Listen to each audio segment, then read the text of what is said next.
Thank you, Christina, Nielsen and Geoff Berry for joining me today. Great. Christina is the founder of the Metavision Institute, which is located in the Southern Highlands of New South Wales in Australia. Now, Christina has an extensive background in traditional Chinese medicine, process work, and holistic counselling and psychotherapy. And she's developed much of the curriculum taught in the courses at the Metavision Institute based on her clinical experience of over 40 years. And Geoff is one of Metavision's wonderful course coordinators, looking after the masters and specialist training students. And he's got a particular interest in ecotherapy. I'm Jess Rashke. I'm a current student at Metavision, studying the specialist training in holistic counselling and psychotherapy. Now, I can safely say that Christina and I, by lovely coincidence, are calling in from Gundungurra and Tharawal country. And Geoff, where are you calling in from today? I'm on Ewan lands, down south coast, New South Wales. Okay, lovely.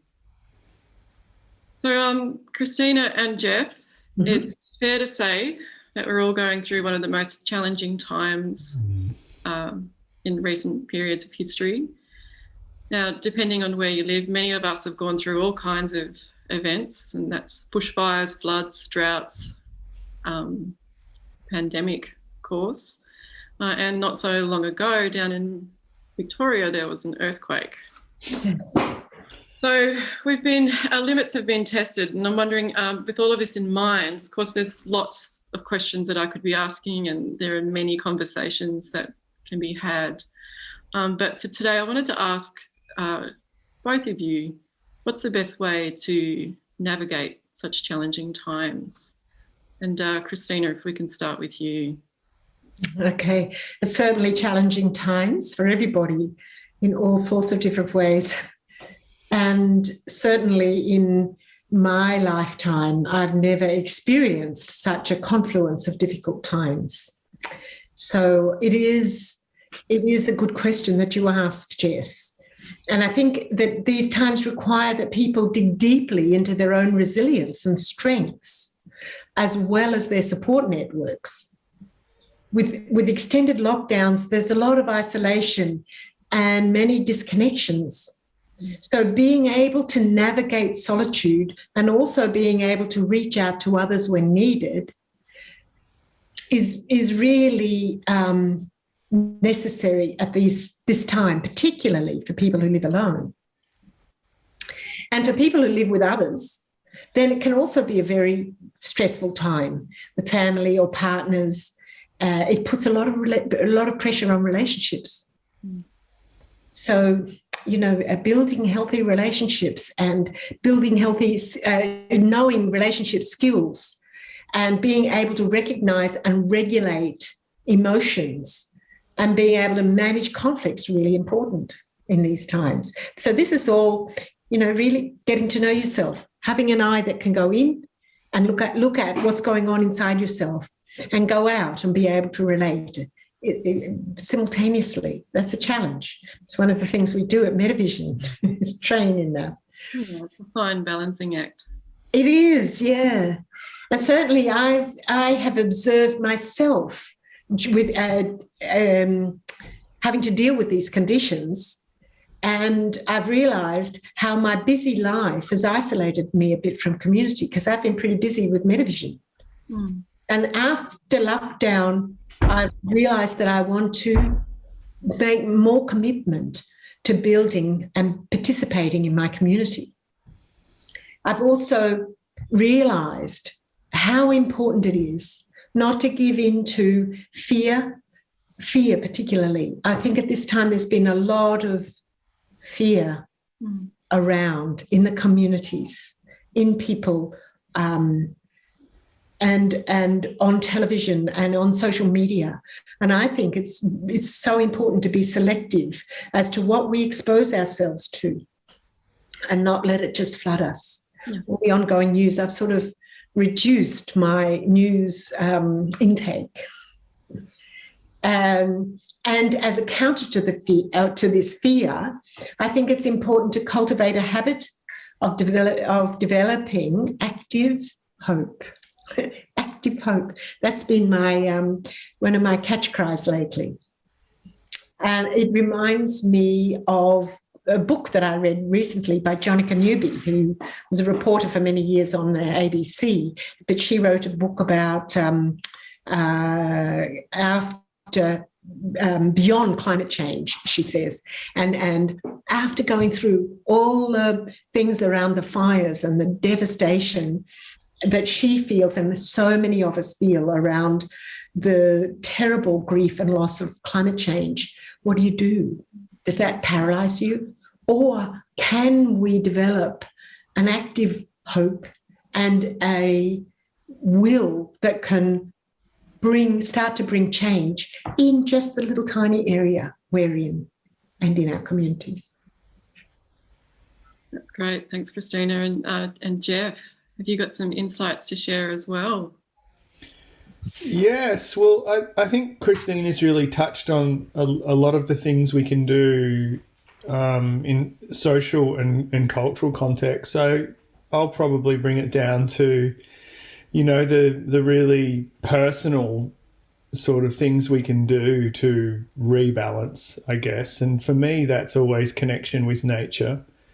But I feel like that needs to be, nature needs to be talked about in terms of the environment and the planet, the earth, but also inner nature. And it's sometimes that, we forget that we're part of nature and our bodies are part of the earth and we're part of an ecosystem. So for me, I mean, people have been saying just breathe for quite a while. It seems never more pertinent, never more important than now to just remember to come down into the body, to come back to the breath. There's a reason that's been a core meditation practice across the globe for thousands of years, because coming back into the breath really can calm you. I'm lucky enough to live in a place of great natural beauty, and so I will do that under a tree or at a beach as regularly as I can. But even if we live in a capital city in an apartment block, we can have plants on the windowsill. We can have a park where we get to know a tree. I think getting to know your place is really important, no matter where you live. And just coming back to the elements of life, the air that keeps us alive and the fresh water, the simple things, they're really meaningful. And they can have therapeutic effects. So for me, we can actually find really free and easy therapy by reconnecting with ourselves, with our breath, and with the calming influence of nature around us. When it is calm, with the bushfires and the increasing storms, we've got other challenges ahead, which is why I always mention inner nature as well, because that is always there for us. Now, Christina, I was wondering if there are some correlations between the ecotherapy approach and some of your specializations like traditional Chinese medicine or even process work.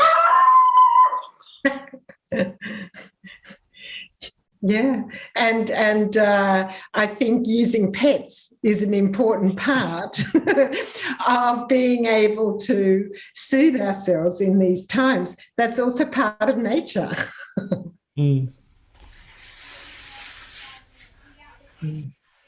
So, Jess, you're asking about how does Chinese medicine connect with this?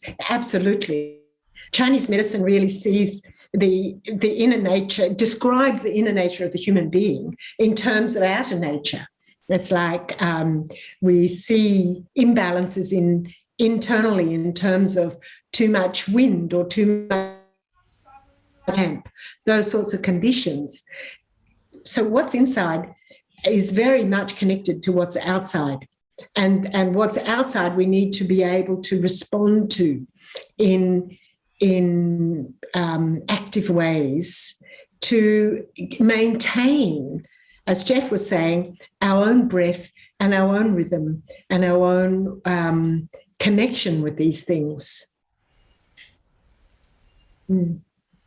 Thank you. So, I mean, personally, I feel like it's really important to remind each other, including myself, that there's a lot to be hopeful about right now. So, Christina, I love that expression, radical hope. But if you could, share with us what does give you hope in times like these.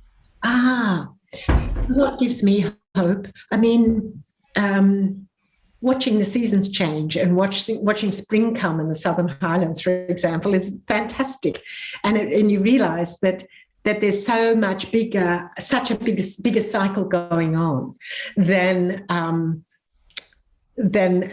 our little area of worry, or feeling confined in lockdown.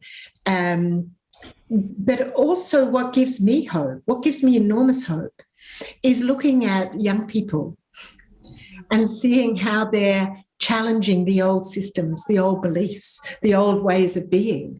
And also looking at the graduates of Metavision and what they're doing going out into the world and the areas they're contributing to, such as domestic violence or working in rural and remote areas, working with families struggling in against drought and in financial and food shortages, all sorts of places people are working, and seeing how through these times compassion and care for others really grows. It's one of the things that was notable coming out of the fires, how the neighbours helped each other. I think that gives me hope that together we can get through. Yeah, that was a beautiful time to see this rising community spirit in the wake of, well, before, during and after the fires. Yeah, absolutely. And Geoff, perhaps could you offer some reflections on what gives you hope as well? Sure. Well, for me, I always felt very connected to nature, but I actually came around to eco-psychology through the study of myths and symbols and timeless patterns. So, where Christina says, looking at the way communities responded after the fires, I've been doing a lot of bigger picture kind of reflection lately and looking at the stars at night and reading ancient mythology and just reflecting on the way that those stories continue. As Christina said, the seasons change and keep on cycling around. You find these great stories of the human spirit also just recycling and coming back in new ways. So I've been really enjoying taking my kind of nature connection and turning it into creative literature again. I haven't done that for a while, so it's been nice. Bit of journaling. So yeah, finding hope in timeless wisdom, meditation practice, that kind of thing. Just looking at what we can change. The great old saying, wisdom is knowing the difference between what we can change and we can't change, and just working with what we can change. And also weeding. I've been really enjoying gardening. And I know a lot of people have, and it's legit. It comes up in ecotherapy conversations all the time. It's actually a really big part of the mainstream ecotherapy movement in the UK. Weeding. Yeah, well, community gardens, growing, planting, just watching the little things grow, and also, new food sources, that kind of thing. Yeah. Yeah, I do find it very satisfying to pull out a very long string of kaikuru grass. Or picking a cherry tomato in summer, little things. Yeah, something that's... watching them bud. And watching them grow from a seed actually to a plant to a product that you can then pick from the garden and take it in and cook and eat as a meal. It's wonderful. Magic. I love that. Over and over again. Yeah. So that takes me nicely actually to a bit of a question about what Metavision offers to students. Christina and Geoff, if you could talk me through some of the 2022 offerings that Metavision has planned. What exciting things can people study and enjoy at the Metavision Institute? Geoff, would you like to start this time?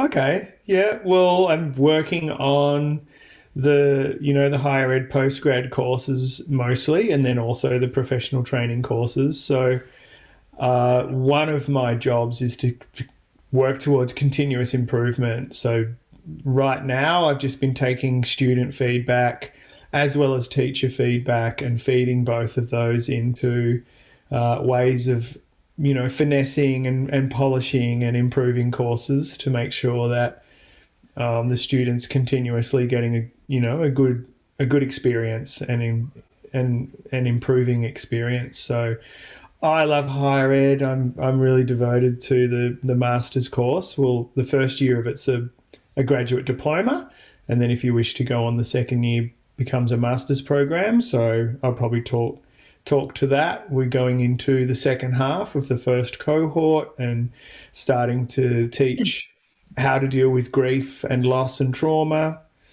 Also going out into the community, doing some placement hours, continuing with the inner work, working on ourselves as people as well as therapists. So trying to evolve, trying to deepen, and doing that in a way that also makes us good practitioners, good guides, good companions to other people who want to follow that path, who want to deal with some sense of loss or need for something more, need for meaning, all those kinds of things. So yeah, I'll be concentrating on the higher ed postgrad, and then also seeing how that translate across to the professional courses. Maybe Christina, could you talk about those? They're quite similar in content, but Sure. for a different kind of audience.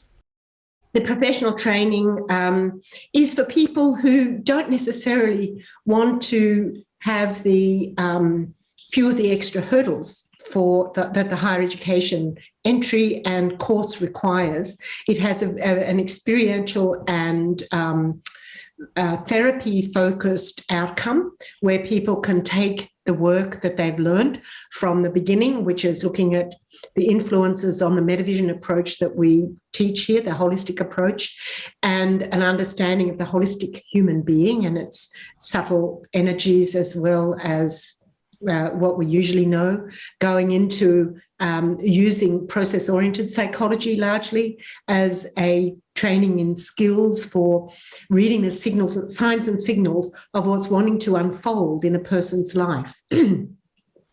We don't look at pathology as such. We're aware of the issues, the symptoms, the signs of it, and then work to unfold what's the meaning in this person's life for that. And we don't know that, but the person will, if they're facilitated well, to unfold that meaning and then to see how does that take you further in the journey of your own life. And so we go through various things like looking at body symptoms, dreams, Geoff mentioned grief, loss, death and dying, all these sorts of things, looking at trauma, looking at relationship conflicts, and also looking at the unfolding and metamorphosing nature of our own biography and others, so that we can use that to help support people in the journey of change that they're leading and we're supporting. Sounds great. Well, I mean, today's recording is really about providing people with a bit of a taster of the kinds of conversations you can have in a Metavision context and the kinds of topics that you can study, and also the personal sort of experiential transformation that you can enjoy while studying at Metavision, which is actually quite central to its model. Very much so. Geoff, I really enjoy that. It's a very succinct way of expressing what can happen when you're studying here, and that's to evolve and deepen. Yeah, so I'll just wrap this up by saying that, Christina, did you want to... I was just going to say, we also have short courses.